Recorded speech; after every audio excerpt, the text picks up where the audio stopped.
بسم اللہ الرحمن الرحیم۔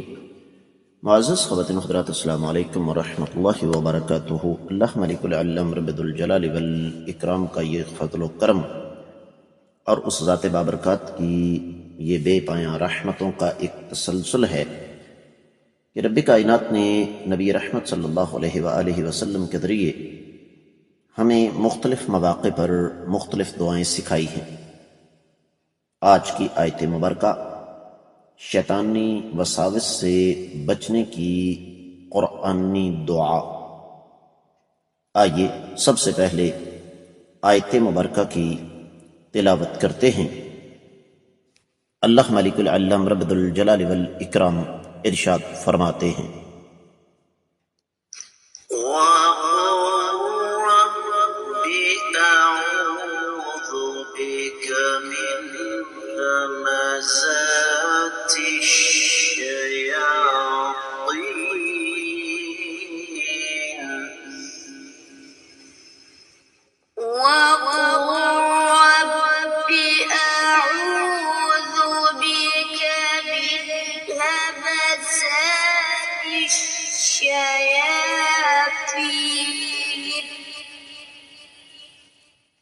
معزز خواتین و حضرات، رب کائنات کی پاکیزہ کتاب قرآن مجید 18واں پارہ، سورہ مبارکہ کا نام المؤمنون اور آیت مبارکہ ہے 97۔ اللہ رب العزت ارشاد فرماتے ہیں، قل، اور آپ فرما دیں، یعنی کہ آپ دعا فرمایا کریں، رب، اے میرے پروردگار، اے میرے مالک، اعوذ بکا، میں آپ کی پناہ چاہتا ہوں، من ہمزات الشیاطین، شیطانوں کے وسوسوں سے۔ بامحاورہ ترجمہ، آپ فرما دیں کہ اے میرے پروردگار، میں شیطانوں کے وسوسوں سے آپ کی پناہ چاہتا ہوں۔ اس آیت مبارکہ کی تفسیر بیان کرتے ہوئے امام ابن کثیر رحمۃ اللہ علیہ نے کوئی بڑی لمبی چوڑی تفصیل نہیں بتائی، بلکہ انتہائی اختصار سے کام لیتے ہوئے ارشاد فرما دیا کہ پچھلی آیت مبارکہ میں اللہ تعالیٰ نے انسانوں کے شر سے بچنے کی بہترین ترکیب بتائی ہے، اور یہاں پر اس آیت مبارکہ میں اللہ رب العزت بتا رہے ہیں کہ شیطانوں کے وساوس سے، شیطانوں کے شر سے بچنے کی ترکیب کیا ہے۔ کائنات کے امام صلی اللہ علیہ وآلہ وسلم الفاظ پڑھا کرتے تھے، اعوذ باللہ السمیع العلیم من الشیطان الرجیم۔ آپ تقریباً روزانہ قرآن کی آیت مبارکہ کی تلاوت سے قبل یہ الفاظ میری زبان سے بھی سنتے ہیں، اور سنن ابی داؤد میں روایت ہے، اعوذ باللہ السمیع العلیم من الشیطان الرجیم من حمزہ ونفخہ ونفثہ۔ تو یہ امام الانبیاء محمد رسول اللہ صلی اللہ علیہ وآلہ وسلم کو اللہ تعالیٰ نے بذات خود دعا سکھائی۔ تفسیر ابن کثیر میں جو کچھ بیان ہوا وہ اتنا ہی ہے کہ جب یہ ذکر کیا جائے تو شیطان کی شمولیت رک جاتی ہے، چاہے وہ کھانا پینا ہو، ذبح وغیرہ ہو، بلکہ تمام کاموں میں تو ہونا یہی چاہیے بقول امام ابن کثیر رحمۃ اللہ علیہ کہ اللہ تعالیٰ کا ذکر کیا جائے ان تمام امور سے پہلے۔ اب دیگر کتب تفاسیر کا اگر جائزہ لیا جائے تو سب سے پہلے اہل علم نے ایک مناسبت ذکر کی ہے، خاص طور پر امام رازی نے، فرماتے ہیں کہ لما ادب اللہ سبحانہ رسولہ بقولہ ادفع باللتی ہی احسن، 96ویں آیت مبارکہ میں اللہ تعالیٰ نے جب آقا علیہ السلام کو یہ آداب سکھائے کہ آپ احسن انداز سے لوگوں کو جواب دیں، تو اس کے فوراً بعد ایک ایسی بات اللہ تعالیٰ نے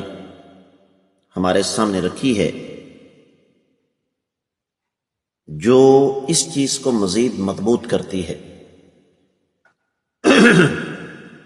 اور وہ کیا ہے کہ شیطان کے وساوس سے بچنے کے لیے اللہ رب العزت نے بظاہر خطاب کیا امام الانبیاء محمد رسول اللہ صلی اللہ علیہ وآلہ وسلم، لیکن در حقیقت اللہ تعالی نے رہنمائی فرمائی ہے قیامت تک کے آنے والے ایمان والوں کی کہ آپ لوگ جہاں تک ہو سکے شیطان کے وساوس سے بچنے کی کوشش کریں، اور اس کی وجہ بھی بالکل واضح ہے، جس طرح کہ اللہ رب العزت سورہ مریم میں ارشاد فرماتے ہیں، پیچھے گزر چکی ہے، أَلَمْ تَرَ أَنَّا أَرْسَلْنَا الشَّيَاطِينَ عَلَى الْكَافِرِينَ تَؤُزُّهُمْ أَزًّا۔ اور پھر سورہ زخرف آگے آ رہی ہے 36، 37 اور 38ویں آیت مبارکہ، وَمَن يَعْشُ عَن ذِكْرِ الرَّحْمَنِ نُقَيِّضْ لَهُ شَيْطَانًا فَهُوَ لَهُ قَرِينٌ وَإِنَّهُمْ لَيَصُدُّونَهُمْ عَنِ السَّبِيلِ وَيَحْسَبُونَ أَنَّهُمْ مُهْتَدُونَ حَتَّى إِذَا جَاءَنَا قَالَ يَا لَيْتَ بَيْنِي وَبَيْنَكَ بُعْدَ الْمَشْرِقَيْنِ فَبِئْسَ الْقَرِينُ۔ دونوں آیات مبارکات کا دونوں مقامات سے قرآن مجید جو میں نے پڑھا ہے، اس کا مفہوم ایک ہی ہے کہ شیطان انسان پر بری طرح حملہ آور ہوتا ہے، اور انسان کو ہمیشہ کوشش یہ کرنی چاہیے کہ اللہ تعالیٰ سے دعا کرتا رہے کہ رب کائنات شیطان کے شر سے محفوظ رکھے۔ امام ابن جریر اپنی تفسیر میں، امام زجاج معنی القرآن میں، امام قرطبی اپنی تفسیر میں، امام ابن القیم اغاثۃ اللحفان میں، امام بقائی نظم الدرر میں، اور امام شوکانی فتح القدیر میں اسی بات کی طرف اشارہ فرماتے ہیں۔ اور پھر اسی مناسبت سے مفسرین کرام ایک حدیث بھی لے کر آئے، صحیح بخاری میں 3282، صحیح مسلم میں 2610، سیدنا سلیمان بن سرد رضی اللہ تعالی عنہ راوی ہیں کہ ایک دن ہم آقا علیہ الصلوۃ والسلام کے پاس بیٹھے ہوئے تھے، دو آدمی آپس میں جھگڑ رہے تھے، ان میں سے ایک آدمی کا چہرہ سرخ ہو گیا اور پھر اس کی رگیں جو ہے وہ غصے سے پھول گئیں، تو اللہ کے رسول صلی اللہ علیہ وآلہ وسلم نے ارشاد فرمایا، مجھے ایک کلمہ یاد ہے، اگر یہ شخص اپنی زبان سے وہ ادا کر لے تو اس کا جو قہر و غضب ہے وہ ختم ہو جائے گا۔ فرمایا اگر یہ کہہ دے اعوذ باللہ من الشیطان، تو انشاءاللہ اس کا یہ قہر و غضب جو ہے وہ ختم ہو جائے گا۔ تو معزز خواتین و حضرات، یہاں پر ایک اور بات ذہن میں رکھنے والی ہے کہ اللہ تعالیٰ کی زمین پر بلکہ کائنات کی تاریخ میں سب سے زیادہ اللہ تعالیٰ کا قرب جس ہستی کو حاصل ہے وہ امام الانبیاء محمد رسول اللہ صلی اللہ علیہ وسلم ہے، لیکن اس کے باوجود اللہ تعالیٰ نے آقا علیہ الصلوۃ والسلام کو یہ حکم دیا کہ آپ شیطان کے شر سے، اس کے وسوسوں سے بچنے کے لیے رب کائنات کی پناہ پکڑیں۔ تو جب آقا علیہ الصلوۃ والسلام کی یہ صورتحال ہے تو مجھے اور آپ کو سوچنا چاہیے کہ ہم کس مقام پر کھڑے ہیں۔ اہل علم یہ لکھتے ہیں کہ ایک ہے نزغات الشیطان، غصے کے ایسے جذبات ہوتے ہیں جن پر انسان کا قابو نہیں ہوتا، اور حمز یہ ہاتھ کے ساتھ دبانا ہوتا ہے، جس طرح قرآن کہتا ہے حماز مشاء بنمیم، اور قرآن کہتا ہے ویل لکل ہمزہ۔ اس سے مراد شیطان کے وسوسے ہیں، اور جب انسان اللہ تعالیٰ کے احکامات کی مخالفت میں کوئی قدم اٹھاتا ہے تو شیطان اس موقع پہ آ کے جو تھپکیاں دیتا ہے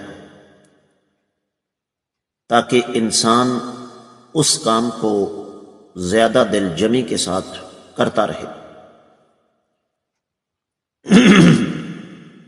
اور اللہ کے رسول صلی اللہ علیہ وآلہ وسلم کی دعائیں مختلف کتابوں میں، احادیث کی مختلف کتابوں میں ہمیں مل جاتی ہیں، جن میں لفظ اعوذ کثرت کے ساتھ استعمال ہوا ہے۔ ظاہر بات ہے یہاں پر ان تمام دعاؤں کا تو احاطہ نہیں کیا جا سکتا، صرف ایک مقام کی طرف میں اشارہ کروں گا۔ اللہ کے رسول صلی اللہ علیہ وآلہ وسلم نے ہمیں بیت الخلاء جاتے ہوئے ایک دعا پڑھنے کا حکم دیا، اللہم انی اعوذ بک من الخبث والخبائث۔ تو آپ دعاؤں والی کوئی بھی مستند کتاب لیں تو آپ یہ دیکھیں گے کہ قدم قدم پر ہمیں لفظ اعوذ ملتا ہے۔ وجہ کیا ہے؟ رب کائنات مجھے اور آپ کو دراصل شیطان کے شر سے محفوظ رکھنا چاہتے ہیں۔ تو یہی وجہ ہے کہ مفسرین کرام اس بات کی طرف بھی گئے ہیں کہ حمزات دراصل اس کیفیت کا نام ہے جب انسان اپنے جذبات پر قابو نہیں رکھ پاتا۔ یہ بڑی قیمتی اور بڑی اہم بات ہے معزز خواتین و حضرات، کہ انسان شیطانی وساوس کا شکار ہو کر، جذبات کے ہاتھوں مغلوب ہو کر کئی دفعہ ایسے کام کر بیٹھتا ہے جن کا انجام سوائے پچھتاوے کے اور کچھ نہیں ہوتا۔ تو اس لیے یہ دعا کثرت کے ساتھ پڑھنی چاہیے، رب انی اعوذ بک من ہمزات الشیاطین۔ اس کے ساتھ ہی آج کا قرآن مجید کا سبق مکمل ہوتا ہے۔ آپ لوگوں سے خصوصی دعاؤں کی امید رکھوں گا، اجازت چاہوں گا۔ السلام علیکم ورحمۃ اللہ وبرکاتہ۔